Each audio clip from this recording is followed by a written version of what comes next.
ਤਾਂ ਉਹ ਹੁਣ ਕਦੋਂ ਲਾਗੂ ਕਰਦੇ ਆ, ਕਦੋਂ ਇਹ ਸ਼ੁਰੂ ਕਰਦੇ ਆ, ਉਹਦਾ ਤੇ ਪੱਕਾ ਪਤਾ ਨਹੀਂ ਹੈ। ਉਹਨਾਂ ਨੇ ਕੋਈ ਤਾਰੀਖ ਵਗੈਰਾ ਨਹੀਂ ਦੱਸੀ, ਪਰ ਇਹ ਸੰਕੇਤ ਮਿਲ ਗਿਆ ਕਿ ਜਲਦੀ ਹੀ ਜਿੱਦਾਂ US ਦੇ ਵਿੱਚ ਹੈ, ਚਾਈਨਾ ਦੇ ਵਿੱਚ ਹੈ, ਯੂਨਾਈਟਿਡ ਕਿੰਗਡਮ ਦੇ ਵਿੱਚ ਹੈ, ਜਾਪਾਨ ਦੇ ਵਿੱਚ, ਨਾਟੋ ਦੇਸ਼ਾਂ ਦੀਆਂ ਫੌਜਾਂ ਵਗੈਰਾ 'ਚ ਆ, ਤਾਂ ਉਸੇ ਤਰਜ਼ੇ ਅਮਲ ਤੇ ਇਹ ਕੰਮ ਹੈ ਜਿਹੜਾ ਉਹ ਜਲਦੀ ਕਰ ਦਿੱਤਾ ਜਾਊਗਾ। ਤਾਂ ਵਿਪਨ ਰਾਵਤ ਦਾ ਨਾਂ ਵੀ ਗੂੰਜ ਰਿਹਾ ਮੀਡੀਆ ਦੇ ਵਿੱਚ। ਵੇਖੋ ਅੱਗੇ ਜਾ ਕੇ ਗੁਣਾ ਕਿਹਦੇ ਤੇ ਪੈਂਦਾ। ਵੈਸੇ ਵਿਪਨ ਰਾਵਤ ਇਹਨਾਂ ਦੇ ਕਾਫੀ ਨਜ਼ਦੀਕ ਨੇ ਸਰਕਾਰ ਦੇ, ਤਾਂ ਲੱਗਦਾ ਇਹੋ ਆ ਕਿ ਵਿਪਨ ਰਾਵਤ ਦਾ ਵੀ ਨੰਬਰ ਹੈ ਜਿਹੜਾ ਉਹ ਲੱਗ ਸਕਦਾ। ਤਾਂ ਖੈਰ ਇਸ ਭਾਸ਼ਣ ਦੇ ਵਿੱਚ ਜਿਹੜਾ ਮੈਰਾਥਨ ਭਾਸ਼ਣ ਸੀਗਾ ਲਾਲ ਕਿਲੇ ਦੀ ਫਸੀਲ ਤੋਂ ਦਿੱਤਾ ਗਿਆ ਪ੍ਰਧਾਨ ਮੰਤਰੀ ਦਾ, ਵੈਸੇ ਵੀ ਉਹਨਾਂ ਦੇ ਭਾਸ਼ਣ ਜਿਹੜੇ ਆ ਉਹ ਮਾਲ ਗੱਡੀ ਵਾਂਗੂ ਲੰਮੇ ਚੌੜੇ ਹੁੰਦੇ ਆ। ਤਾਂ ਜਦੋਂ ਪ੍ਰਧਾਨ ਮੰਤਰੀ ਬੋਲਦਾ ਹੈ, ਰਵਾਇਤ ਆ ਕਿ ਕਾਫੀ ਲੰਮਾ ਚੌੜਾ ਬੋਲਦਾ, ਚਾਹੇ ਕੋਈ ਵੀ ਪ੍ਰਧਾਨ ਮੰਤਰੀ ਹੋਵੇ। ਸੋ ਅੱਜ ਪ੍ਰਧਾਨ ਮੰਤਰੀ ਨਰਿੰਦਰ ਮੋਦੀ ਇੱਕ ਵਾਰੀ ਫਿਰ ਬੋਲੇ ਆ, ਯਾਨੀ ਦੂਜੀ ਟਰਮ ਦਾ ਉਹਨਾਂ ਦਾ ਪਹਿਲਾ ਇਹ ਭਾਸ਼ਣ ਸੀਗਾ ਲਾਲ ਕਿਲੇ ਦੀ ਫਸੀਲ ਤੋਂ। ਕੁਝ ਖਾਸ ਗੱਲਾਂ ਮੈਂ ਤੁਹਾਡੇ ਨਾਲ ਸਾਂਝੀਆਂ ਕਰ ਦੇਣਾ, ਨੁਕਤਾਚੀਨੀ ਕਰਨੀ ਆ ਤੁਸੀਂ, ਜਾਂ ਉਹਦੇ ਤੇ ਕੋਈ ਤੁਸੀਂ ਉਹਨਾਂ ਨੂੰ ਹਲਾਸ਼ੇਰੀ ਵਾਲਾ ਤਗਮਾ ਦੇਣਾ, ਉਹ ਤੁਹਾਡੇ ਵਿਵੇਕ ਤੇ ਆ। ਤਾਂ ਗੱਲਾਂ ਕੀ ਆ ਕਿ ਉਹਨਾਂ ਨੇ ਕੁਝ ਆਪਣੇ ਭਾਸ਼ਣ ਦੇ ਵਿੱਚ ਜ਼ਰੂਰੀ ਨੁਕਤੇ ਛੋਏ ਆ, ਖਾਸ ਤੌਰ ਤੇ ਪਾਣੀ ਦਾ ਮੁੱਦਾ।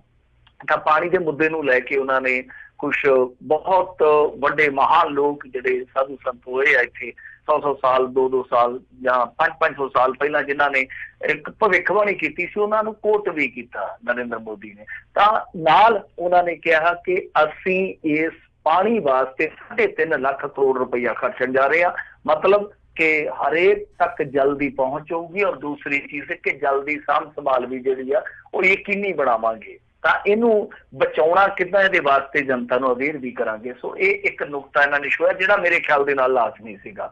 ਦੂਜੀ ਗੱਲ ਇਹਨਾਂ ਨੇ ਕਿਹਾ ਕਿ ਧਰਤੀ ਸਾਡੀ ਮਾਂ, ਮੈਨੂੰ ਇਸ ਨੂੰ ਨਸ਼ਟ ਕਰਨ ਦਾ ਅਧਿਕਾਰ ਨਹੀਂ ਹੈ, ਇਸ ਨੂੰ ਸੁੱਕਾ ਬਿਮਾਰ ਬਣਾਉਣ ਦਾ ਹੱਕ ਨਹੀਂ। ਮਸਲਨ ਉਹਨਾਂ ਨੇ ਇਹ ਕਿਸਾਨਾਂ ਨੂੰ ਸੰਦੇਸ਼ ਦਿੱਤਾ ਕਿ ਧਰਤੀ ਜਿਹੜੀ ਹੈ ਉਹ ਸਾਡੀ ਮਾਤਾ, ਤੈਨੂੰ ਨਸ਼ਟ ਕਰਨਾ ਜਾਂ ਨੁਕਸਾਨ ਪਹੁੰਚਾਉਣਾ ਠੀਕ ਨਹੀਂ ਹੈ। ਫਿਰ ਦੂਜੀ ਗੱਲ ਕਹੀ ਕਿ ਸਾਨੂੰ ਡਿਜੀਟਲ ਭੁਗਤਾਨ ਨੂੰ ਉਤਸ਼ਾਹਿਤ ਕਰਨਾ ਪਏਗਾ। ਹੁਣ ਸਮਾਂ ਆ ਗਿਆ ਕਿ ਡਿਜੀਟਲ ਭੁਗਤਾਨਾਂ ਨੂੰ ਨਾਂ ਦਾ ਬੋਰਡ ਲਗਾਉਣ ਦਾ ਵਕਤ ਆ ਗਿਆ। ਮਤਲਬ ਸੋ ਤੀਜੀ ਗੱਲ, ਇਸ ਵਾਰ ਦੀਵਾਲੀ ਤੇ ਵੀ ਲੋਕ ਇੱਕ ਦੂਜੇ ਨੂੰ ਕੱਪੜੇ ਦਾ ਥੈਲਾ ਉਧਾਰ ਦੇ ਸਕਦੇ ਨੇ। ਸਿੰਗਲ ਯੂਜ਼ ਪਲਾਸਟਿਕ ਦੀ ਵਰਤੋਂ ਬੰਦ ਕੀਤੀ ਜਾਣੀ ਚਾਹੀਦੀ ਆ। ਫਿਰ ਚੌਥੀ ਚੀਜ਼ ਉਹਨਾਂ ਨੇ, ਜਿਵੇਂ ਮੈਂ ਤੁਹਾਨੂੰ ਕਿਹਾ, ਇਸ ਭਾਸ਼ਣ ਦੀ ਮੁੱਖ ਤੌਰ ਤੇ ਚੀਫ ਆਫ ਡਿਫੈਂਸ ਸਟਾਫ ਉਹਦਾ ਐਲਾਨ ਕਰ ਦਿੱਤਾ। ਫਿਰ ਪੰਜਵੀਂ ਚੀਜ਼, ਅਸੀਂ ਉਹਨਾਂ ਨੇ ਕਿਹਾ ਕਿ ਆਰਟੀਕਲ 370 ਅਤੇ ਆਰਟੀਕਲ 35 ਨੂੰ ਖਤਮ ਕੀਤਾ। ਅਸੀਂ ਨਾ ਤਾਂ ਸਮੱਸਿਆਵਾਂ ਨੂੰ ਟਾਲਦੇ ਹਾਂ ਤੇ ਨਾ ਹੀ ਪਾਲਦੇ ਹਾਂ। ਇਹ ਉਹਨਾਂ ਦਾ ਇੱਕ ਅੰਦਾਜ਼ ਹੈ ਕਿ ਉਹ ਡਾਇਲੌਗ ਬਣਾ ਕੇ ਜਦੋਂ ਬੋਲਦੇ ਆ ਤੇ ਖੂਬ ਪ੍ਰਸ਼ੰਸਾ ਕਰਦੇ ਆ ਉਹਨਾਂ ਦੇ ਜਿਹੜੇ ਪੈਰੋਕਾਰ ਆ ਜਾਂ ਉਹਨਾਂ ਦੇ ਚਾਹਣ ਵਾਲੇ ਆ, ਪ੍ਰਸ਼ੰਸਕ ਲੋਕ ਆ ਜਿਹੜੇ। ਫਿਰ ਛੇਵੀਂ ਗੱਲ ਕਹੀ ਆ ਕਿ ਅੱਜ ਦੁਨੀਆ ਦੇ ਕਿਸੇ ਨਾ ਕਿਸੇ ਹਿੱਸੇ ਵਿੱਚ ਕੁਝ ਹੋ ਰਿਹਾ, ਭਾਰਤ ਇੱਕ ਮੂਕ ਦਰਸ਼ਕ ਨਹੀਂ ਬਣ ਕੇ ਰਹਿ ਸਕਦਾ। ਉਹਨਾਂ ਐਲਾਨ ਕੀਤਾ ਕਿ ਭਾਰਤ ਅੱਤਵਾਦ ਖਿਲਾਫ ਆਪਣੀ ਲੜਾਈ ਜਿਹੜੀ ਆ, ਜੰਗ ਹੈ ਜਿਹੜੀ, ਜਾਰੀ ਰੱਖੇਗਾ। ਸੱਤਵਾਂ, ਸਿਸਟਮ ਵਿੱਚ ਤਬਦੀਲੀ ਜ਼ਰੂਰੀ ਹੈ ਤੇ ਭ੍ਰਿਸ਼ਟਾਚਾਰ ਤੋਂ ਮੁਕਤ ਹੋਣਾ ਚਾਹੀਦਾ। ਸਾਡੇ ਇਸ ਮਿਸ਼ਨ ਵਿੱਚ ਆਉਣ ਵਾਲੀਆਂ ਰੁਕਾਵਟਾਂ ਨੂੰ ਦੂਰ ਕਰ ਦਿੱਤਾ ਜਾਏਗਾ।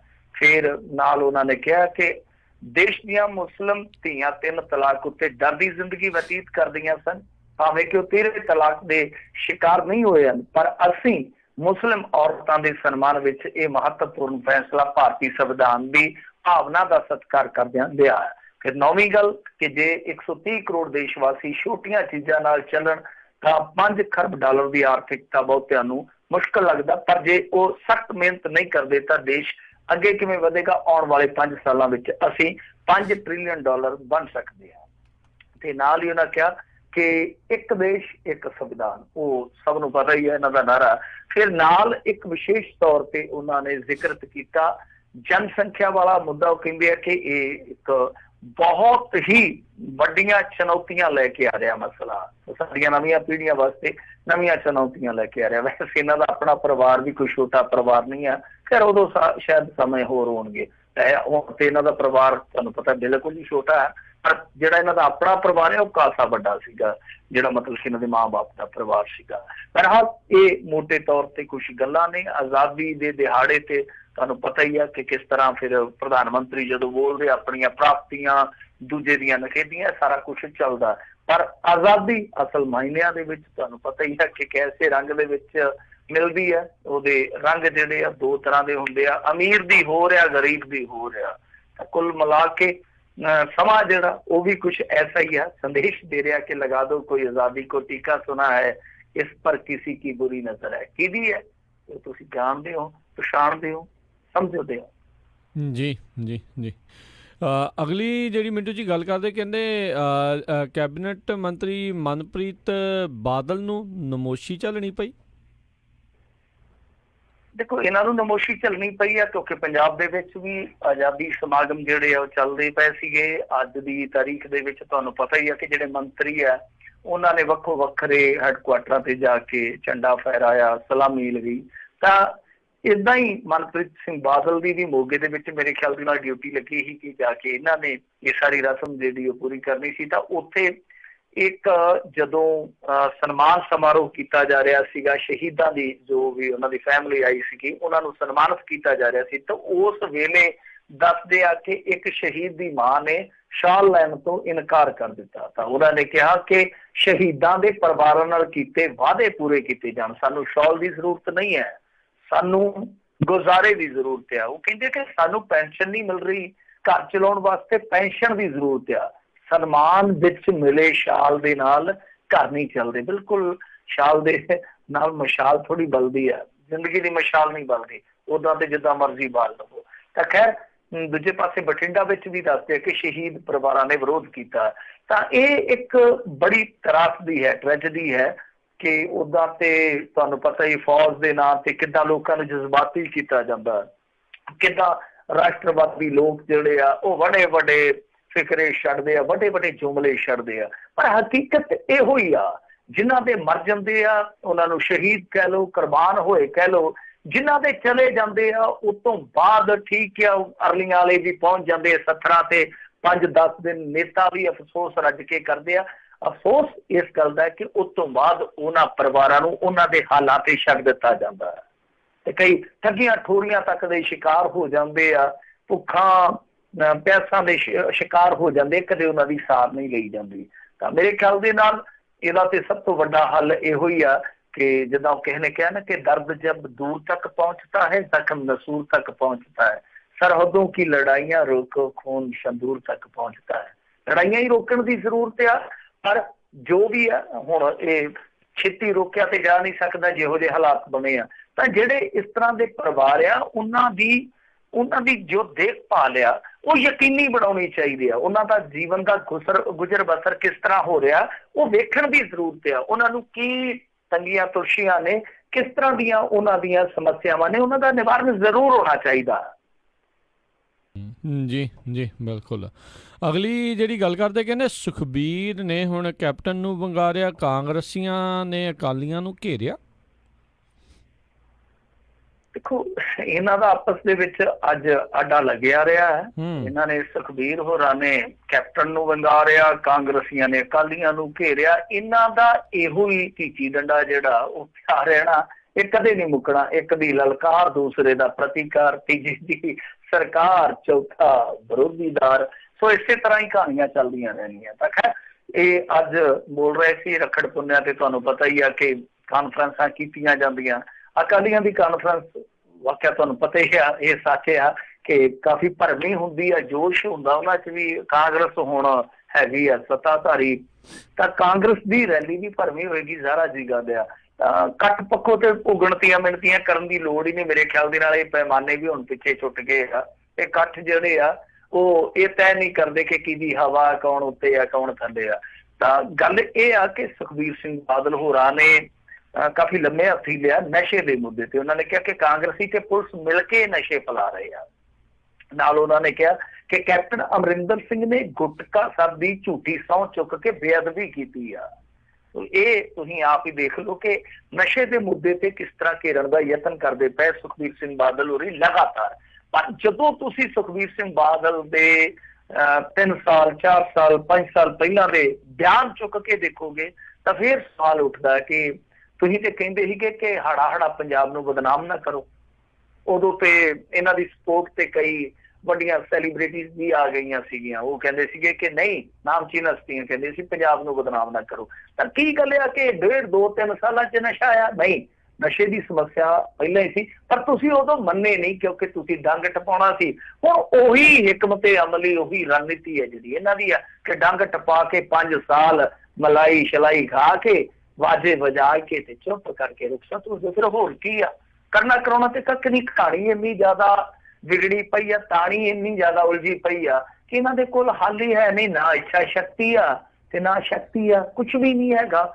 ਸੋ ਇਹ ਸਭ ਕੁਝ ਚੱਲੂਗਾ। ਉਧਰ ਦੂਸਰੇ ਪਾਸੇ ਉਹੀ ਗੱਲ, ਉਹੀ ਸਰੰਗੀ, ਉਹੀ ਹੀਰ। ਕਾਂਗਰਸੀ ਕਹਿੰਦੇ ਕਿ ਇਹਨਾਂ ਨੇ ਕਰਾਈ ਆ, ਬੇਅਦਬੀ ਕਰਾਈ, ਅਸੀਂ ਚੁੱਕ ਕੇ ਤੇ ਇਹਨਾਂ ਨੂੰ ਜੇਲ੍ਹਾਂ 'ਚ ਸੁੱਟ ਦਿਆਂਗੇ, ਇਹ ਆ ਉਹ ਹੈ ਜੋ ਹੈ। ਮਜੀਠੀਆ ਨੇ ਸਾਨੂੰ ਗਦਾਰ ਕਿਹਾ ਤੇ ਵਿਕਰਮ ਮਜੀਠੀਆ ਬਾਦਲ ਦਾ ਵੀ DNA ਟੈਸਟ ਕਰਾਵੇ। ਬਾਦਲ ਪਹਿਲੀ ਵਾਰੀ ਕਾਂਗਰਸ ਦੀ ਟਿਕਟ ਤੇ ਵਿਧਾਇਕ ਬਣਿਆ ਸੀ, ਫਲਾਂ ਟਮਕਾ। ਤਾਂ ਕਹਿਣ ਦਾ ਮਤਲਬ ਉਹੀ ਟਕੋਰਾ ਨੇ, ਉਹੀ ਇੱਕ ਦੂਜੇ ਤੇ ਚਿੱਕੜ ਸੁੱਟਣ ਵਾਲੀ ਗੇਮ ਆ। ਪਰ ਅੱਜ ਇੱਕ ਚੀਜ਼ ਹੋਰ ਵੱਖਰੀ ਵਾਪਰੀ ਆ ਜਿਹੜੀ ਮੇਰੇ ਖਿਆਲ ਦੇ ਨਾਲ ਦਿਲਚਸਪ ਆ। ਦਿਲਚਸਪ ਇਸ ਪੱਖ ਤੋਂ ਆ ਕਿਉਂਕਿ ਆਪਾਂ ਕਈ ਦਿਨ ਤੋਂ ਲਗਾਤਾਰ ਨਜ਼ਰ ਬਣਾਏ ਹੋਏ ਸੀਗੇ ਅਕਾਲੀ ਭਾਜਪਾ ਦੇ ਰਿਸ਼ਤੇ ਤੇ ਅੱਜ ਯਕਦਮ ਹੀ ਜਿਹੜੇ ਸ਼ਵੇਤ ਮਲਿਕ ਕੱਲ ਰਬੜ ਦੀ ਗੇਂਦ ਵਾਂਗੂ ਉੱਭਰਦੇ ਪਏ ਸੀ, ਅੱਜ ਬਿਲਕੁਲ ਹੀ ਝੱਗ ਵਾਂਗੂ ਬਹਿ ਗਏ। ਭਾਵੇਂ ਵੀਰ ਦੀ ਝੱਗ ਕਹਿ ਲਓ, ਭਾਵੇਂ ਕੋਈ ਹੋਰ ਝੱਗ ਕਹਿ ਲਓ, ਬਿਲਕੁਲ ਹੀ ਬੈਠ ਕੇ ਅੱਜ ਉਹਨਾਂ ਨੇ ਸੁਖਬੀਰ ਸਿੰਘ ਬਾਦਲ ਦੇ ਸੋਹਲੇ ਗਾਉਣ ਤੇ ਤਕਰੀਬਨ ਅੱਧਾ ਘੰਟਾ ਲਾ ਦਿੱਤਾ। ਪ੍ਰਕਾਸ਼ ਸਿੰਘ ਬਾਦਲ ਦੇ ਸੋਹਲੇ ਐਸੇ ਗਾ ਕੇ ਛੱਡੂ ਗੱਲ ਦੀ। ਦੂਜੀ ਗੱਲ ਇਹ ਆ ਕਿ ਅੱਜ ਉਹਨਾਂ ਨੇ ਮੇਰੇ ਖਿਆਲ ਦੇ ਨਾਲ ਇਹ ਵੀ ਆਖ ਦਿੱਤਾ ਵਾ ਕਿ ਇਹ ਅਗਾਂਹ ਫਿਰ ਪ੍ਰਧਾਨ ਬਣਨਗੇ। ਪ੍ਰਧਾਨ ਤੋਂ ਭਾਵੇਂ ਆ ਕਿ ਇਹ ਇੱਥੋਂ ਦੇ ਚੀਫ ਮਿਨਿਸਟਰ ਬਣਨਗੇ। ਪ੍ਰਧਾਨ ਸ਼੍ਰੋਮਣੀ ਅਕਾਲੀ ਦਲ ਦੇ ਤੇ ਸਰਕਾਰ ਦੇ ਪ੍ਰਧਾਨ ਬਣਨਗੇ। ਇਹੀ ਸ਼ਵੇਤ ਮਲਿਕ ਹੈ ਜਿਹੜਾ 2 ਦਿਨ ਪਹਿਲਾਂ ਦਾ ਹੈਗਾ ਕਿ ਇੱਥੇ ਅਸੀਂ ਕਮਲ ਖਿਲਾਉਣਾ। ਤਾਂ ਇਹ ਇੱਕ ਮੇਰੇ ਖਿਆਲ ਦੇ ਨਾਲ ਜਾਦੂ ਚੱਲਿਆ ਇਹਨਾਂ 24-25 ਘੰਟਿਆਂ 'ਚ, ਕਿਉਂਕਿ ਆਪਾਂ 24 ਘੰਟੇ ਪਹਿਲਾਂ ਹੀ ਉਹ ਖਬਰ ਕੀਤੀ ਸੀਗੀ ਕਿ ਇਹਨਾਂ ਨੇ 23 ਹਲਕਿਆਂ 'ਚ ਅਬਜ਼ਰਵਰ ਲਾ ਦਿੱਤੇ ਆ। ਉਹ 23 ਹਲਕੇ ਕਿਹੜੇ ਆ ਜਿਨ੍ਹਾਂ ਦੇ ਵਿੱਚ ਭਾਜਪਾ ਆਪਣੇ ਦਮ ਤੇ ਤੁਰਦੀ ਆ, ਮਤਲਬ ਕਿ ਅਕਾਲੀ ਉਹਨਾਂ ਦੇ ਵਾਸਤੇ ਰਸਤਾ ਛੱਡਦੇ ਆ। ਤਾਂ ਜਦੋਂ ਉਹਨਾਂ ਨੇ ਵੀ ਚੂੜੀ ਕੱਸ ਦਿੱਤੀ ਤਾਂ ਫਿਰ ਇੱਧਰੋਂ ਥੋੜੇ ਜਿਹੇ ਤੇਵਰ ਢਿੱਲੇ ਹੋ ਗਏ ਆ। ਤਾਂ ਇਹ ਅੱਜ ਸਾਬਤ ਹੋ ਗਿਆ ਜਿਵੇਂ ਉਹ ਪੁਰਾਣੀ ਕਹਾਵਤ ਆ ਨਾ ਕਿ ਜੱਟ 5 ਨਹੀਂ ਸਹਿੰਦਾ 50 ਸਹਿ ਲੈਂਦਾ। ਤਾਂ ਇਹ ਕਹਾਵਤ ਮੈਨੂੰ ਅੱਜ ਸੱਚ ਲੱਗੀ ਆ ਕਿ ਕਿਤੇ ਨਾ ਕਿਤੇ ਅੰਦਰ ਖਾਤੇ ਜੋ ਪ੍ਰੈਸ਼ਰ ਗੇਮ ਚੱਲਦੀ ਪਈ ਸੀ ਉਹਦੇ ਵਿੱਚ ਅਕਾਲੀਆਂ ਨੇ ਕਿਤੇ ਨਾ ਕਿਤੇ ਫਿਰ ਛੱਪਾ ਜਿਹੜਾ ਆਪਣਾ ਪਾਇਆ। ਸੋ ਇਹ ਜਿਹੜੇ ਸੁਰ ਬਦਲੇ ਰਾਤੋਂ ਰਾਤ ਭਾਜਪਾ ਦੇ, ਇਹ ਇਹਨਾਂ ਸਾਰੇ ਐਪੀਸੋਡਾਂ ਦੇ ਵਿੱਚੋਂ ਮੁੱਖ ਐਪੀਸੋਡ ਜਾਪਦਾ ਵਾ। ਜੀ ਜੀ ਜੀ। ਅਗਲੀ ਜਿਹੜੀ ਗੱਲ ਕਰਦੇ ਕਹਿੰਦੇ ਕਸ਼ਮੀਰ ਤੇ ਚੀਨ ਦੀ ਚਾਲ UNSC ਦੇ ਵਿੱਚ ਵਿਚਾਰ ਵਟਾਂਦਰੇ ਦੀ ਕੀਤੀ ਉਹਨਾਂ ਨੇ ਮੰਗ। ਦੇਖੋ ਚਾਈਨਾ ਨੇ ਇਹ ਜਿਹੜੀ ਮੰਗ ਕੀਤੀ ਆ, ਤੁਹਾਨੂੰ ਪਤਾ ਹੀ ਆ ਉਹਨਾਂ ਦੀ ਜਿਹੜੀ ਆਪਣੀ ਸਿਕਿਉਰਿਟੀ ਕਾਉਂਸਲ ਹੈ, ਸੁਰੱਖਿਆ ਪਰਿਸ਼ਦ ਹੈ ਸੰਯੁਕਤ ਰਾਸ਼ਟਰ ਵਾਲਿਆਂ ਦੀ, ਉਹਨਾਂ ਨੂੰ ਕਿਹਾ ਕਿ ਤੁਸੀਂ ਸਲਾਹ ਮਸ਼ਵਰਾ ਬੰਦ ਕਰੋ, ਇਹਦੇ ਤੇ ਹੁਣ ਚਰਚਾ ਕਰੋ। ਚਾਈਨਾ ਨੇ ਕਹਿ ਦਿੱਤਾ ਕਿਉਂਕਿ UN ਦਾ ਤੁਸੀਂ ਦੇਖਿਆ ਹੀ ਆ ਰੁਖ, ਆਪਾਂ ਵੇਖਿਆ ਹੀ ਆ ਤੇ ਉਹਨਾਂ ਨੇ ਜਿਸ ਤਰੀਕੇ ਨਾਲ ਕਿਹਾ ਕਿ ਸ਼ਿਮਲਾ ਸਮਝੌਤੇ ਦੇ ਪਰਪੇਖ ਤੋਂ ਜੇ ਦੇਖੀਏ ਤਾਂ ਇਹ ਦੋਨਾਂ ਦੇਸ਼ਾਂ ਦਾ ਮਸਲਾ, ਮਸਲਨ ਕਿ ਤੀਸਰਾ ਬੰਦਾ ਤੀਸਰੀ ਧਿਰ ਜਿਹੜੀ ਉਹ ਇੰਟਰਵੀਨ ਨਹੀਂ ਕਰੂਗੀ। ਤਾਂ UN ਦਾ ਰੁਖ ਜਿਹੜਾ ਸੀਗਾ ਉਹ ਆਇਆ ਤੇ ਉਹ ਰੁੱਖਾ ਜਿਹਾ ਹੁਣ ਇਹਨਾਂ ਨੂੰ ਲੱਗਿਆ ਚਾਈਨਾ ਵਾਲਿਆਂ ਨੂੰ। ਤਾਂ ਇਹਨਾਂ ਨੇ ਕਿਹਾ ਕਿ ਇਹ ਚਰਚਾ ਬੰਦ ਕਰੋ, ਸਲਾਹ ਮਸ਼ਵਰਾ ਬੰਦ ਕਰੋ ਤੇ ਸਿੱਧੇ ਪੁਆਇੰਟ ਤੇ ਆਓ, ਨੁਕਤੇ ਤੇ ਆਓ, ਤੁਸੀਂ ਇਸ ਮੁੱਦੇ ਤੇ ਚਰਚਾ ਕਰੋ। ਤਾਂ ਇਹ ਚਾਈਨਾ ਨੇ ਨਵੀਂ ਕੱਛ ਚੋਂ ਮੂੰਗਲੀ ਕੱਢੀ ਆ ਕਿਉਂਕਿ ਆਪਾਂ ਦੇਖਿਆ ਚਾਈਨਾ ਨੇ ਥੋੜਾ ਜਿਹਾ ਸੌਫਟ ਕਾਰਨਰ ਰੱਖਿਆ ਸੀ ਪਹਿਲਾਂ ਇਸ ਮਸਲੇ ਤੇ, ਫਿਰ ਉਹਨਾਂ ਨੇ ਇਸ ਮਸਲੇ ਨੂੰ ਆਪਣੀ ਸੰਪਰਕਤਾ ਦੇ ਨਾਲ ਜੋੜਿਆ ਸੀਗਾ। ਤਾਂ ਹੁਣ ਉਹਨਾਂ ਨੇ ਸਿੱਧੇ ਤੌਰ ਤੇ UN ਦੀ ਸੁਰੱਖਿਆ ਪਰਿਸ਼ਦ ਨੂੰ ਕਹਿ ਦਿੱਤਾ ਕਿ ਭਾਈ ਇਹਦੇ ਤੇ ਚਰਚਾ ਕਰੋ। ਤਾਂ ਪਾਕਿਸਤਾਨ ਪਹਿਲਾਂ ਹੀ ਕਹਿੰਦਾ ਪਿਆ ਕਿ ਅਸੀਂ ਇਸ ਮਸਲੇ ਨੂੰ UN 'ਚ ਲੈ ਕੇ ਜਾਵਾਂਗੇ। ਖਾਨ ਸਾਹਿਬ ਤੇ ਇੱਥੋਂ ਤੱਕ ਕਹਿਣ ਡਏ ਆ ਕਿ ਜੇ ਜੰਗ ਹੁੰਦੀ ਆ ਇਹਦੇ ਲਈ ਇੱਕ ਮੰਤਰੀ ਭਾਈਚਾਰਾ ਜਿਹੜਾ ਜ਼ਿੰਮੇਵਾਰ ਹੋਊਗਾ, ਉਹਨਾਂ ਦੇ ਮੰਤਰੀ ਕਹੀ ਜਾਂਦੇ ਆ ਕਿ ਅਸੀਂ ਤਾਂ ਇਕੱਲੇ ਕਲਾਪੇ ਪੈ ਗਏ ਆ। ਤਾਂ ਹੁਣ ਚਾਈਨਾ ਇਸ ਤਰ੍ਹਾਂ ਕਿਵੇਂ ਉਤਰਿਆ ਯਕਦਮ ਸੁਰੱਖਿਆ ਪਰਿਸ਼ਦ ਤੇ ਦਬਾਅ ਪਾਉਣ ਵਾਸਤੇ ਪਾਕਿਸਤਾਨ ਦੀ ਪਿੱਠ ਤੇ, ਇਹ ਸਮਝ ਤੋਂ ਪਰੇ ਦੀ ਗੱਲ। ਵੈਸੇ ਨਿਵੇਸ਼ ਉਹ ਘਟਾ ਰਹੇ ਆ ਪਾਕਿਸਤਾਨ ਚੋਂ, ਵੈਸੇ ਉਹ ਵੇਖੀਏ ਤੇ ਓਵਰਆਲ ਉਹ ਇੱਕ ਨਵੀਂ ਥਿਊਰੀ ਦੇ ਨਾਲ ਚੱਲਦੇ ਪਏ ਜਿਸ ਤਰੀਕੇ ਨਾਲ ਪੂਰੀ ਦੁਨੀਆ ਦੇ ਵਿੱਚ ਵੈਸੇ ਚਾਈਨਾ ਵਿਚਰਦਾ ਪਿਆ, ਜਾ ਕੇ ਫੈਲਦਾ ਪਿਆ, ਉਹਨਾਂ ਦਾ ਵੱਖਰਾ ਰੰਗ ਢੰਗ ਆ। ਪਰ ਇਸ ਮੌਕੇ ਤੇ ਆ ਜਿਹੜੀ ਕੱਛ ਚੋਂ ਮੂੰਗਲੀ ਨਿਕਲੀ ਆ ਉਹ ਇੰਡੀਆ ਨੂੰ ਜ਼ਰੂਰ ਸੋਚਣ ਵਿਚਾਰਨ ਵਾਸਤੇ ਮਜਬੂਰ ਕਰੂਗੀ। ਹਾਂ ਇੰਡੀਆ ਸੋਚੇ ਵਿਚਾਰੇ, ਪਰ ਇਹ ਵੀ ਸੋਚ ਵਿਚਾਰ ਹੋ ਸਕਦਾ ਇਸ ਮਸਲੇ ਤੇ ਕਿ ਸ਼ਾਇਦ ਚਾਈਨਾ ਸਮਝ ਗਿਆ ਇਸ ਗੱਲ ਨੂੰ। ਉਹ ਆਪਾਂ ਸਾਰਿਆਂ ਨੇ ਕਹਾਣੀ ਸੁਣੀ ਹੋਈ ਆ ਨਾ ਕਿ ਕਿਸੇ ਬੰਦੇ ਨੇ ਕੋਈ ਫਸਲ ਬੀਜੀ ਸੀ, ਉਹ ਫਸਲ ਤਬਾਹ ਹੋ ਗਈ ਤੇ ਉਹਦਾ ਮੁਆਵਜ਼ਾ ਬਣਿਆ 3 ਲੱਖ, ਉਹਨੂੰ ਦਿੱਤਾ 50,000। ਫਿਰ ਕੁਝ ਹੋਰ ਵਾਪਰਿਆ, ਉਹਦੇ ਹੋਇਆ ਕੁਛ ਤੇ ਉਹਨੂੰ ਦਿੱਤਾ ਗਿਆ ਕੁਛ, ਫਿਰ ਉਹਨੇ ਚੱਕ ਕੇ ਤੋਪ ਦਾ ਲਾਇਸੈਂਸ ਅਪਲਾਈ ਕਰ ਦਿੱਤਾ। ਤੋਪ ਦਾ ਲਾਇਸੈਂਸ ਅਪਲਾਈ ਕਰ ਦਿੱਤਾ, ਉਹਨੂੰ ਜੱਜ ਨੇ ਸੱਦ ਲਿਆ ਕਿ ਆਹ ਕੀ ਚੱਕਰ ਆ, ਤੈਨੂੰ ਤੋਪ ਹੁਣ ਕਿੱਥੋਂ ਲੈ ਦਈਏ? ਤਾਂ ਉਹਨੇ ਕਿਹਾ ਕਿ ਨਹੀਂ ਜੀ, ਮੈਂ ਲੈਣਾ ਤੇ ਪਿਸਤੌਲ ਦਾ ਲਾਇਸੈਂਸ ਸੀਗਾ, ਮੈਨੂੰ ਪਤਾ ਇਸ ਦੇਸ਼ ਦੇ ਵਿੱਚ ਇੰਨਾ ਕੁ ਮੰਗੀਏ ਤੇ ਇੰਨਾ ਕੁ ਮਿਲਦਾ, ਮਤਲਬ ਇਹ ਆ ਕਿ ਤੋਪ ਦਾ ਲਾਇਸੈਂਸ ਮੰਗਿਆ ਵਾ, ਪਿਸਤੌਲ ਦਾ ਮੰਗੇ ਤੋਂ ਮਿਲਣਾ। ਤਾਂ ਇਸ ਕਰਕੇ ਸ਼ਾਇਦ ਚੈਨਲ ਨੂੰ ਪਤਾ ਕਿ ਜੇ ਇੰਨੇ ਕੁ ਰਾਗ ਲੱਭਾਂਗੇ ਭਾਰਤ ਦਾ ਬਾਜ਼ਾਰ ਜਿਹੜਾ ਉਹ ਫਿਰ ਤਾਂ ਹੀ ਸੁਖਾਲਾ ਮਿਲੂਗਾ, ਨਹੀਂ ਤੇ ਕੱਲ ਨੂੰ ਇੱਥੇ ਸਾਡੇ ਖਿਲਾਫ ਵੀ ਮੰਗਾਂ ਸ਼ੰਗਾਂ ਉੱਠ ਸਕਦੀਆਂ। ਤਾਂ ਸ਼ਾਇਦ ਇਹ ਇੱਕ ਰਣਨੀਤੀ ਹੋ ਸਕਦੀ ਹੈ, ਵਪਾਰਕ ਰਣਨੀਤੀ, ਕੂਟਨੀਤੀ, ਚਾਲਬਾਜ਼ੀ। ਤੁਹਾਨੂੰ ਪਤਾ ਹੀ ਹੈ ਕਿ ਕਿਸ ਕਦਰ ਡੂੰਘੀ ਹੁੰਦੀ ਹੈ, ਇਹਨੂੰ ਸਮਝਣਾ, ਇਹਨੂੰ ਸਮਝ ਕੇ ਫਿਰ ਅੱਗਾਂ ਉਹਦਾ ਅੰਦਾਜ਼ਾ ਲਾਉਣਾ ਬਹੁਤ ਔਖਾ। ਪਰ ਬਹਿਰਹਾਲ ਚੀਨ ਨੇ ਇੱਕ ਵਾਰੀ ਕੱਚ ਚੋਂ ਮੂੰਗਲੀ ਜ਼ਰੂਰ ਕੱਢੀ ਹੈ। ਜੀ, ਅਗਲੀ ਜਿਹੜੀ ਗੱਲ ਕਰਦੇ, ਕਹਿੰਦੇ ਭ੍ਰਿਸ਼ਟ ਮੁਲਾਜ਼ਮਾਂ ਤੇ ਸ਼ਿਕੰਜਾ ਕੱਸੇਗੀ ਪੰਜਾਬ ਸਰਕਾਰ। ਨਹੀਂ, ਚੰਗੀ ਗੱਲ ਹੈ, ਕੱਸਣਾ ਚਾਹੀਦਾ। ਭ੍ਰਿਸ਼ਟਖੋਰਿਆਂ ਨੇ ਤੇ ਇੱਥੇ ਬਹੁਤ ਦੁਖੀ ਕੀਤਾ ਹੋਇਆ। ਕਰੀਏ ਕਿ ਸੱਥਰਾਂ ਤੇ ਸਿਆਸਤਾਂ ਚੱਲਦੀਆਂ ਪਈਆਂ, ਬਾਬੂਖਾਨਿਆਂ 'ਚ ਹਰਾਮਖੋਰੀਆਂ ਚੱਲਦੀਆਂ ਪਈਆਂ, ਬੰਦਾ ਚਲਾਵੇ ਤੇ ਜਾਵੇ ਕਿੱਥੇ? ਮਾਹੌਲ ਜਿਹੜੇ ਬੜੇ ਖਰਾਬ ਹੋਏ ਪਏ ਆ। ਤਾਂ ਚੰਗਾ ਸ਼ਿਕੰਜਾ ਕੱਸਣ, ਪਰ ਸ਼ਿਕੰਜਾ ਕੱਸਦਿਆਂ 5 ਸਾਲ ਨਾ ਲਗਾ ਦੇਣ। ਸਵਾਲ ਤੇ ਸਭ ਤੋਂ ਵੱਡਾ ਇਹ ਖੜਾ ਹੁੰਦਾ। ਖੈਰ, ਇਹਨਾਂ ਨੇ ਹੁਣ ਜੋ ਤਿਆਰੀ ਕੀਤੀ ਆ ਉਹ ਤੁਹਾਨੂੰ ਮੈਂ ਸੰਖੇਪ ਦੇ ਵਿੱਚ ਮੁਖਤਸਰ ਅਰਜ਼ ਕਰ ਦਿੰਦਾ ਕਿ ਕੀ ਆ। ਇਹ ਹੁਣ ਇੱਕ ਡਾਟਾ ਤਿਆਰ ਕਰ ਰਹੇ ਆ ਉਹਨਾਂ ਕਰਮਚਾਰੀਆਂ ਦਾ, ਉਹਨਾਂ ਅਧਿਕਾਰੀਆਂ ਦਾ, ਉਹਨਾਂ ਮੁਲਾਜ਼ਮਾਂ ਦਾ ਜਿਨ੍ਹਾਂ ਦੇ ਖਿਲਾਫ ਇਨਕੁਆਰੀਆਂ ਚੱਲਦੀਆਂ ਪਈਆਂ, ਜਾਂ ਜਿਹੜੇ ਰੰਗੇ ਹੱਥੀ ਵਿਜੀਲੈਂਸ ਨੇ ਰਿਸ਼ਵਤ ਲੈਂਦੇ ਫੜ ਲਏ ਆ, ਜਾਂ ਜਿਨ੍ਹਾਂ ਦੀਆਂ ਅੰਦਰੂਨੀ ਰਿਪੋਰਟਾਂ ਨੈਗੇਟਿਵ ਨੇ, ਜਾਂ ਫਿਰ ਜ਼ਾਹਰਾ ਤੌਰ ਤੇ ਜਿਨ੍ਹਾਂ ਦੇ ਖਿਲਾਫ ਸ਼ਿਕਾਇਤਾਂ ਜਿਹੜੀਆਂ ਉਹ ਲਗਾਤਾਰ ਮਿਲਦੀਆਂ ਪਈਆਂ ਕਿ ਲੱਸੀ ਪਾਣੀ ਛੱਡਦੇ ਕੋਈ ਨਹੀਂ ਹੈ। ਵੈਸੇ ਲੱਸੀ ਪਾਣੀ 'ਚ ਅੱਜ ਕੱਲ੍ਹ ਜੰਮਦੇ ਬੱਚੇ ਦੇ ਬਰਥ ਸਰਟੀਫਿਕੇਟ ਤੋਂ ਲੈ ਕੇ ਮੁਰਦੇ ਦੇ ਸਰਟੀਫਿਕੇਟ ਤੱਕ ਮੰਗੀ ਜਾਂਦੇ, ਲਾਸ਼ਾਂ ਤੋਂ ਵੀ ਖਾਈ ਜਾਂਦੇ ਆ। ਤਾਂ ਹੁਣ ਇਹਨਾਂ ਨੇ ਇਹ ਇੱਕ ਰਣਨੀਤੀ ਘੜੀ ਆ ਕਿ ਜਿਹੜੇ ਇਸ ਤਰ੍ਹਾਂ ਦੇ ਬੰਦੇ ਇਹਨਾਂ ਨੂੰ ਜਬਰੀ ਰਿਟਾਇਰ ਕਰ ਦਿੱਤਾ ਜਾਵੇ ਤੇ ਜਾਂ ਫਿਰ ਇਹਨਾਂ ਨੂੰ ਬਰਖਾਸਤ ਕਰਕੇ ਘਰ ਨੂੰ ਘੱਲ ਦਿੱਤਾ ਜਾਵੇ। ਮਤਲਬ ਕਿ ਇਹਨਾਂ ਦਾ ਸੇਵਾ ਕਾਲ ਖਤਮ ਕਰਕੇ ਸੇਵਾ ਤੋਂ ਬਾਹਰ ਕਰ ਦਿੱਤੇ ਜਾਣ।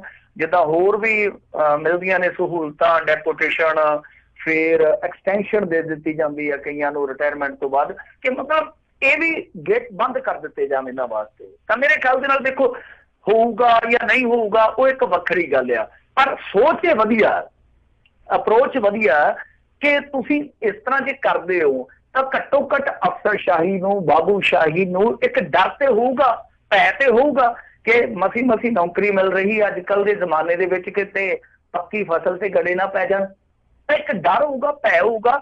ਥੋੜੀਆਂ ਬਹੁਤ ਚੀਜ਼ਾਂ ਇਸ ਡਰ ਦੇ ਨਾਲ ਠੀਕ ਹੋ ਸਕਦੀਆਂ। ਮੈਂ ਨਹੀਂ ਸਮਝਦਾ ਕਿ ਇਹ ਸਾਰੀ ਜਾੜੀ ਜਿਹੜੀ ਪੁੱਟੀ ਜਾਊਗੀ, ਪਰ ਥੋੜਾ ਬਹੁਤ ਡਰ ਭੈ ਆ ਜਿਹੜਾ ਉਹ ਇਸ ਬਿਮਾਰੀ ਨੂੰ ਘੱਟ ਕਰ ਸਕਦਾ ਹੈ। ਤਾਂ ਦੇਖਦੇ ਹਾਂ ਅੱਗੇ ਕਿੱਦਾਂ ਇੰਪਲੀਮੈਂਟ ਕਰਦੇ ਆ, ਜਾਂ ਫਿਰ ਅੱਗੇ ਵੀ ਰਣਨੀਤੀਆਂ ਇਹਨਾਂ ਨੇ ਬਹੁਤ ਘੜੀਆਂ ਨੇ। ਮੈਂ ਕਹਿੰਦਾ ਫਾਈਲਾਂ ਜਿਹੜੀਆਂ ਕੁਰਬਲ ਕਰਦੀਆਂ ਪਈਆਂ ਰਣਨੀਤੀਆਂ ਦੇ ਨਾਲ, ਪਰ ਉਹਨਾਂ ਕੁਰਬਲ ਕਰਦੀਆਂ ਰਣਨੀਤੀਆਂ ਨੂੰ, ਨੀਤੀਆਂ ਨੂੰ ਇਹ ਦਰਾਜਾਂ ਦੀ ਜੇਲ੍ਹ ਦੇ ਵਿੱਚ ਐਸਾ ਕੈਦ ਕਰਦੇ ਆ ਕਿ ਉਹ ਉੱਥੇ ਸਿਸਕ ਕੇ ਦਮ ਤੋੜ ਜਾਂਦੀਆਂ। ਜੀ, ਵਾਕਈ। ਅਗਲੀ ਗੱਲ ਕਰਦੇ ਮਿੰਟੂ ਜੀ, ਕਹਿੰਦੇ ਕੈਦੀਆਂ ਨੂੰ ਪੰਚਾਇਤਨਾਮੇ ਸੰਬੰਧੀ ਸੋਧ ਲਿਆਵੇਗੀ ਪੰਜਾਬ ਸਰਕਾਰ। ਦੇਖੋ ਇਹ ਇੱਕ ਦੂਜੀ ਸਲਾਹ ਹੈ ਜਿਹੜੀ ਮੈਂ ਇਹਨਾਂ ਦੀ ਕਰਨ ਜਾ ਰਿਹਾ ਕਿ ਇਹ ਵੀ ਇੱਕ ਚੰਗਾ ਕਦਮ ਹੈ ਇਹਨਾਂ ਦਾ। ਚੰਗਾ ਕਦਮ ਕਾਤੋਂ ਆ, ਮੈਂ ਤੁਹਾਨੂੰ ਸਮਝਾ ਦਿੰਦਾ ਕਿ ਕੈਦੀ ਦਾ ਹੱਕ ਆ ਪੈਰੋਲ ਤੇ ਜਾਣਾ, ਚਾਹੇ ਕੋਈ ਵੀ ਹੋਵੇ, ਚਾਹੇ ਕੋਈ ਆਸਾਰਾਮ ਹੈ ਚਾਹੇ ਫਲਾਣਾ, ਉਹਨੂੰ ਮਿਲਦੀ ਹੈ ਪੈਰੋਲ ਜਾਂ ਨਹੀਂ ਮਿਲਦੀ, ਇਹ ਡਿਫਰੈਂਟ ਸਟੋਰੀ ਆ। ਤਾਂ ਹੁਣ ਦੇਖੋ ਹੁੰਦਾ ਕੀ ਆ, ਜਿੱਦਾਂ ਆਪਣੇ ਪੰਜਾਬ ਦੇ ਵਿੱਚ ਇੱਕ ਬੜੀ ਗੰਭੀਰ ਸਮੱਸਿਆ, ਇੱਥੇ ਤੁਹਾਨੂੰ ਪਤਾ ਚੁੱਲ੍ਹਿਆਂ ਤੇ ਸਿਆਸਤਾਂ ਚੜੀਆਂ ਪਈਆਂ, ਬਨੇਰਿਆਂ ਤੇ ਕਾਲ ਫੂਕਦੇ ਪਏ, ਹਾਲ ਸਾਡਾ ਇਹ ਹੋਇਆ ਪਿਆ। ਤਾਂ ਜਦੋਂ ਮੰਨ ਲਓ ਕੋਈ ਬੰਦਾ ਸਜ਼ਾ ਯਾਫਤਾ ਹੋ ਜਾਂਦਾ, ਜੇਲ੍ਹ ਦੇ ਵਿੱਚ ਚਲੇ ਜਾਂਦਾ, ਕੈਦ ਹੋ ਜਾਂਦੀ ਆ, ਯਾਨੀ ਪੱਕਾ ਕੈਦੀ ਬਣ ਜਾਂਦਾ, ਤਾਂ ਜਦੋਂ ਛੁੱਟੀ ਤੋਰਦਾ, ਮਸਲਨ ਕੋਈ ਬੰਦਾ ਅਕਾਲੀ ਦਲ ਤੋਂ ਆ, ਉਹਨੂੰ ਝੂਠੇ ਕੇਸ 'ਚ ਜਾਂ ਸੱਚੇ ਕੇਸ 'ਚ ਸਜ਼ਾ ਹੋ ਜਾਂਦੀ ਆ, ਉਹ ਚਲਾ ਜਾਂਦਾ ਜੇਲ੍ਹ 'ਚ, ਉੱਥੋਂ ਪੈਰੋਲ ਤੋਰਦਾ। ਹੁਣ ਪੈਰੋਲ ਕਿੱਥੋਂ ਤੁਰਦੀ, ਉਹਦਾ ਪਹਿਲਾ ਸਟੇਸ਼ਨ ਕੀ ਹੋਊਗਾ? ਪੰਚਾਇਤ ਲਿਖ ਕੇ ਘੱਲੇ ਕਿ ਹਾਂ ਇਸ ਬੰਦੇ ਨੂੰ ਛੁੱਟੀ ਦੇ ਦੇਣੀ ਚਾਹੀਦੀ ਆ, ਪਿੰਡ ਦੇ ਵਿੱਚ ਕੋਈ ਖਤਰਾ ਨਹੀਂ ਇਹਦੇ ਆਉਣ ਨਾਲ। ਤਾਂ ਉੱਥੋਂ ਤੁਰਨੀ ਉਹ ਇੱਕ ਤਰ੍ਹਾਂ ਨਾਲ ਕਹਿ ਲਈਏ ਕਿ ਬੇਸ ਆ ਪੈਰੋਲ ਦਾ। ਤੇ ਹੁਣ ਮੰਨ ਲਓ ਇੱਥੇ ਪੰਚਾਇਤ ਹੈਗੀ ਆ ਕਾਂਗਰਸੀ ਤੇ ਕੋਈ ਬੰਦਾ ਸਜ਼ਾ ਯਾਫਤਾ ਅਕਾਲੀ ਆ, ਤੇ ਜਿਹੜੀ ਪੰਚਾਇਤ ਆ ਉਹ ਸੋਚਦੀ ਆ ਕਿ ਇੱਥੇ ਆ ਕੇ ਤੇ ਸਾਡੇ ਵੱਲ ਉਹਨੇ ਅੱਖਾਂ ਹੀ ਕੱਢਣੀਆਂ, ਮੁੱਛਾਂ ਹੀ ਚੜਾਉਣੀਆਂ, ਇਹਦੇ ਨਾਲ ਚੰਗਾ ਕਿ ਇਹਦਾ ਪੰਚਾਇਤਨਾਮਾ ਤੋੜੋ ਹੀ ਨਾ।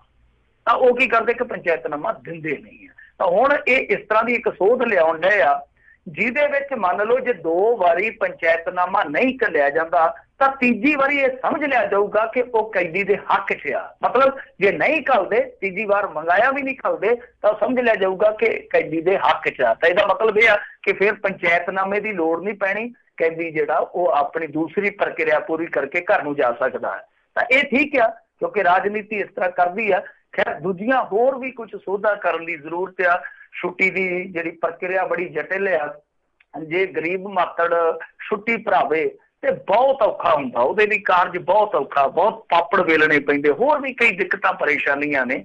ਤਾਂ ਇਹਦੇ ਵਿੱਚ ਹੋਰ ਸੋਧ ਕਰਨ ਦੀ ਜ਼ਰੂਰਤ ਹੈ। ਇਹੋ ਜਿਹੇ ਨਿਯਮ ਜਿਹੜੇ, ਇਹੋ ਜਿਹੀ ਪ੍ਰਕਿਰਿਆ ਜਿਹੜੀ ਉਹ ਸੋਧਣ ਦੀ ਲੋੜ ਹੈ ਤਾਂ ਕਿ ਜਿਹੜਾ ਗਰੀਬ ਬੰਦਾ, ਅਮੀਰ ਤਾਂ ਦੇਖੋ ਗੱਡੀਆਂ ਭਰ ਕੇ ਉਹਨੇ ਅੱਜ ਸੰਗਰੂਰ ਜਾਣਾ ਤੇ ਉੱਥੋਂ ਫਿਰ ਬਾਅਦ ਦੇ ਵਿੱਚ ਆ ਕੇ ਛੁੱਟੀ ਬਠਿੰਡੇ ਭਰਵਾਉਣੀ ਆ, ਤਾਂ ਉਹਦੇ ਲਈ ਤੇ ਹੈਗਾ 3 ਘੰਟਿਆਂ ਦਾ 2 ਘੰਟਿਆਂ ਦਾ ਕੰਮ। ਤੇ ਜਿਹਨੇ ਮਾਤੜ ਨੇ ਪਹਿਲਾਂ ਪਿੰਡੋਂ ਭੂੰਡ ਤੇ ਚੜ੍ਹਨਾ, ਟੈਂਪੂ ਤੇ ਚੜ੍ਹਨਾ, ਫਿਰ ਬੱਸ ਤੇ ਚੜ੍ਹਨਾ, ਰੋਡਵੇਜ਼ ਤੇ, ਫਿਰ ਗਾਂ ਰਕਸ਼ਿਆਂ ਤੇ ਧੱਕੇ ਖਾਣੇ, ਤੇ ਉਹ ਕਈ ਦਿਨਾਂ ਦੇ ਵਿੱਚ ਕਰੂਗਾ ਇਹ ਕੰਮ। ਤਾਂ ਜ਼ਰੂਰਤ ਇਸ ਗੱਲ ਦੀ ਹੈ ਕਿ ਇਹਨਾਂ ਨਿਯਮਾਂ ਨੂੰ, ਇਹਨਾਂ ਪ੍ਰਕਿਰਿਆਵਾਂ ਨੂੰ ਵੀ ਥੋੜਾ ਢਿੱਲਾ ਕੀਤਾ ਜਾਵੇ। ਜੀ ਜੀ। ਅਗਲੀ ਮਿੰਟੂ ਜੀ ਗੱਲ ਕਰਦੇ, ਕਹਿੰਦੇ ਹੁਣ ਟਾਈਮ ਟੇਬਲ ਤੇ ਪੈਣਗੇ ਬੱਸਾਂ ਦੇ ਨੰਬਰ।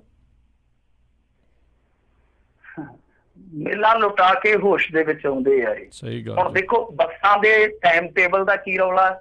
ਸਭ ਨੂੰ ਪਤਾ ਕਿ ਬੱਸਾਂ ਜਿਹੜੀਆਂ ਉਹ ਇੱਕ ਤਰ੍ਹਾਂ ਨਾਲ ਕਹਿ ਲਈਏ ਕਿ ਮਾਫੀਆ ਦਾ ਰੂਪ ਧਾਰਨ ਕਰ ਚੁੱਕੀਆਂ। ਬੱਸਾਂ ਨਹੀਂ ਹੈ, ਉਹਨਾਂ ਦੇ ਜਿਹੜੇ ਮਾਲਕ ਹੈ ਉਹਨਾਂ ਦੀ ਮੋਨੋਪੋਲੀ ਹੈ। ਬੱਸ ਮਾਫੀਆ ਬਣ ਚੁੱਕਾ ਵਾ।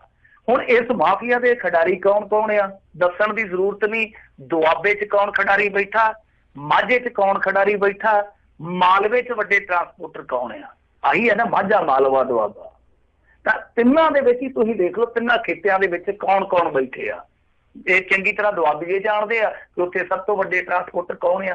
ਮਾਝੇ ਵਾਲੇ ਬਖੂਬੀ ਜਾਣਦੇ ਆ। ਯਾਨੀ ਦੋਨਾਂ ਹੀ ਪਾਰਟੀਆਂ ਦੇ ਇੱਥੇ ਮਾਲਵੇ 'ਚ ਆ ਜੋ ਇਹੀ ਹਾਲ ਆ। ਸੋ ਦੋਨਾਂ ਹੀ ਪਾਰਟੀਆਂ ਜਿਹੜੀਆਂ 2 ਵੱਡੀਆਂ ਪਾਰਟੀਆਂ ਜਿਨ੍ਹਾਂ ਨੇ ਹੁਣ ਤੱਕ ਪੁਨਰਗਠਨ ਤੋਂ ਬਾਅਦ ਰਾਜ ਕੀਤਾ ਵਾ, ਇਹਨਾਂ ਦੀਆਂ ਹੀ ਟਰਾਂਸਪੋਰਟਾਂ ਨੇ।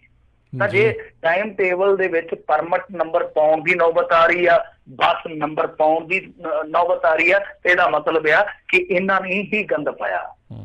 ਹੁਣ ਟਾਈਮ ਟੇਬਲ ਕੀ ਹੁੰਦਾ? ਟਾਈਮ ਟੇਬਲ ਦਾ ਮਤਲਬ ਇਹ ਆ ਕਿ ਜਿੱਦਾਂ ਮੰਨ ਲਓ 12 ਘੰਟੇ ਕਿਸੇ ਰੂਟ ਤੇ ਸਰਵਿਸ ਜਾਣੀ ਆ, ਤਾਂ ਜਿੰਨੇ ਵੀ ਪਰਮਿਟ ਹੈ, ਜਿੰਨੀਆਂ ਵੀ ਬੱਸਾਂ ਚੱਲਦੀਆਂ, ਉਹਨਾਂ ਨੂੰ ਵੰਡ-ਵੰਡ ਟਾਈਮ ਮਿਲਣਾ, ਉਹਨੂੰ ਟਾਈਮ ਟੇਬਲ ਕਹਿ ਦਿੰਦੇ ਆ।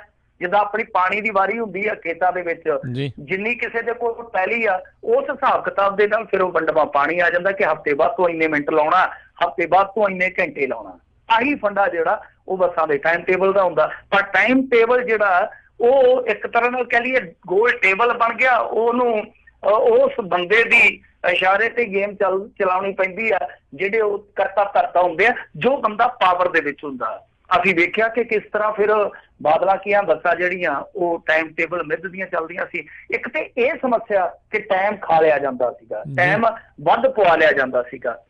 ਦੂਜੀ ਸਮੱਸਿਆ ਇੱਕ ਹੋਰ ਵੀ ਆ। ਮੰਨ ਲਓ ਅੰਦਰ ਕਾਊਂਟਰ ਤੇ ਬੱਸ ਲੱਗੀ ਆ ਕਿਸੇ ਟਰਾਂਸਪੋਰਟਰ ਦੀ, ਕੋਈ ਪਰਮਿਟ ਤੇ ਉਹਨਾਂ ਦੇ ਕੋਲ ਇੱਕ ਹੈਗਾ, ਤੇ ਇੱਕ ਬੱਸ ਉਸੇ ਟਾਈਮ ਟੇਬਲ ਦੇ ਵਿੱਚ ਅੱਗੇ ਜਾ ਕੇ ਕਿਸੇ ਅੱਡੇ ਤੇ ਜਾਂ ਕਿਸੇ ਮੋੜ ਤੇ ਹੋਰ ਖੜੀ ਆ, ਉਹ ਵੀ ਚੱਲੀ ਜਾਂਦੀ ਆ। ਮਤਲਬ ਇੱਕ ਅੰਦਰ ਖਲੋਤੀ, ਇੱਕ ਬਾਹਰ ਖਲੋਤੀ ਆ, ਦੋਨੇ ਬੱਸਾਂ ਬਾਹ ਕਰਦੀਆਂ ਨਿਕਲ ਜਾਂਦੀਆਂ। ਔਰ ਇਹ ਮੈਂ ਕਿਸੇ ਇੱਕ ਪਾਰਟੀ ਦੀ ਗੱਲ ਨਹੀਂ ਕਰਦਾ ਪਿਆ, ਜੋ ਵੀ ਸੱਤਾਧਾਰੀ ਹੁੰਦੇ ਆ। ਅੱਜ ਤੁਸੀਂ ਮਾਝੇ ਦੇ ਵਿੱਚ ਅੰਮ੍ਰਿਤਸਰ ਜਾ ਕੇ ਪੁੱਛ ਲਓ ਕਿ ਕਿਹਦੀਆਂ ਬੱਸਾਂ ਇਸ ਤਰ੍ਹਾਂ ਚੱਲਦੀਆਂ ਪਈਆਂ। ਦੁਆਬੇ ਦੇ ਵਿੱਚ ਪੁੱਛ ਲਓ ਜਾ ਕੇ ਕਿਹਦੀਆਂ ਬੱਸਾਂ ਚੱਲਦੀਆਂ ਪਈਆਂ। ਮਾਲਵੇ 'ਚ ਆ ਜਾਓ, ਜਿਵੇਂ ਉਹ ਗਾਣੇ ਦੇ ਵਿੱਚ ਕਹਿੰਦਾ ਸੀ ਨਾ, ਉੱਥੇ ਵੀ ਗਿਆ ਤੇਰੇ ਮੰਗਾ ਵੇਚਣ ਆਈਆਂ। ਤਾਂ ਉਸੇ ਤਰ੍ਹਾਂ ਟਾਈਮ ਟੇਬਲ ਦਾ ਵੀ ਹਿਸਾਬ ਕਿਤਾਬ ਆ। ਤਾਂ ਕਹਿੰਦਾ ਭਾਵ ਠੀਕ ਆ, ਇਹਦੇ ਨਾਲ ਥੋੜੀ ਪਾਰਦਰਸ਼ਤਾ ਆਊਗੀ, ਪਤਾ ਲੱਗ ਜੂਗਾ ਕਿ ਕਿਹੜੀ ਬੱਸ ਇਸ ਰੂਟ ਤੇ ਚੱਲਦੀ ਆ, ਕਿਹਦਾ ਟਾਈਮ ਟੇਬਲ ਦੇ ਵਿੱਚ ਟਾਈਮ ਪਿਆ ਹੋਇਆ, ਕਿਹੜੀ ਨੰਬਰ ਦੀ ਬੱਸ ਆ ਔਰ ਉਹਦਾ ਪਰਮਿਟ ਨੰਬਰ ਕੀ ਆ। ਕਿ ਜੇ ਕੋਈ ਨਜਾਇਜ਼ ਕੋਈ ਟਾਈਮ ਚੁੱਕੂਗੀ ਉਹ ਫੜੀ ਜਾ ਸਕਦੀ ਹੈ। ਐਸਾ ਇਹਨਾਂ ਨੇ ਮੇਰੇ ਖਿਆਲ ਦੇ ਨਾਲ ਤਾਂ ਕੀਤਾ ਕਿਉਂਕਿ ਜਿਹੜਾ ਇੰਦਰਜੀਤ ਸਿੰਘ ਜੀਰਾ ਦਾ ਪੁੱਤਰ ਹੈ ਵਿਧਾਇਕ ਕੁਲਵੀਰ ਸਿੰਘ ਜੀਰਾ, ਉਹ ਵਾਹਵਾ ਪਿੱਟਿਆ ਸੀ ਅਸੈਂਬਲੀ ਦੇ ਵਿੱਚ। ਚਲੋ ਕੁਛ ਨਾ ਕੁਛ ਇਹਦੇ ਨਾਲ ਹੋਊਗਾ, ਸੁਧਾਰ ਦੀ ਜ਼ਰੂਰਤ ਆ ਇਹਦੇ ਵਿੱਚ। ਦੇਖੋ ਚਾਹੇ ਕੋਈ ਵੀ ਹੋਵੇ ਪਾਵਰ ਦੇ ਵਿੱਚ, ਉਹਨੂੰ ਸਖਤੀ ਨਾਲ ਪੇਸ਼ ਆਉਣਾ ਚਾਹੀਦਾ। ਪਰ ਰੌਲਾ ਇਹ ਆ ਕਿ ਜਦੋਂ ਦੋਨਾਂ ਧਿਰਾਂ ਦੀਆਂ, ਵਿਰੋਧੀ ਧਿਰ ਦੀਆਂ ਵੀ ਬੱਸਾਂ, ਸੱਤਾਧਾਰੀ ਦੀਆਂ ਵੀ ਬੱਸਾਂ, ਉਹ ਫਿਰ ਪਿੰਡੇ ਨਾਲ ਪਿੰਡਾ ਖਹਿ ਕੇ ਤੇ ਖੁਰਕ ਕਰ ਲੈਂਦੇ ਇੱਕ ਦੂਜੇ ਦੇ। ਇਹ ਕੰਮ ਹੈ ਜਿਹੜਾ, ਇਹਦੇ ਤੋਂ ਵੀ ਨਿਜਾਤ ਪਾਉਣੀ ਚਾਹੀਦੀ ਹੈ। ਜੀ ਜੀ ਜੀ ਮਿੰਟੂ ਜੀ ਬਹੁਤ ਬਹੁਤ ਤੁਹਾਡਾ ਧੰਨਵਾਦ, ਤੁਸੀਂ ਸਾਡੇ ਨਾਲ ਜੁੜੇ, ਇਹਨਾਂ ਖਬਰਾਂ ਬਾਰੇ ਤੁਸੀਂ ਜਾਣਕਾਰੀਆਂ ਦਿੱਤੀਆਂ। ਅਗਲੀ ਵਾਰ ਤੱਕ ਲਈ ਬੜੀ ਮਿਹਰਬਾਨੀ, ਪਿਆਰ ਭਰੀ ਸਤਿ ਸ਼੍ਰੀ ਅਕਾਲ ਜੀ। ਸਤਿ ਸ੍ਰੀ ਅਕਾਲ ਜੀ। ਜੀ ਤੇ ਸਰੋਤਿਓ, ਇੱਥੇ ਹੀ ਸਾਡਾ ਅੱਜ ਦਾ ਇਹ ਪ੍ਰੋਗਰਾਮ ਉਹ ਸਮਾਪਤ ਹੈ। ਮਿਲਦੇ ਹਾਂ ਤੁਹਾਨੂੰ ਸਾਰਿਆਂ ਨੂੰ ਅਗਲੀ ਵਾਰ ਤੱਕ ਲਈ। ਮੇਰੇ ਵੱਲੋਂ ਪਿਆਰ ਭਰੀ ਸਤਿ ਸ਼੍ਰੀ ਅਕਾਲ। ਜਿਉਂਦੇ ਵਾਸਤੇ ਰਹੋ, ਹੱਸਦੇ ਖੇਡਦੇ ਰਹੋ, ਸੁਣਦੇ ਰਹੋ ਪੰਜਾਬੀ ਰੇਡੀਓ USA।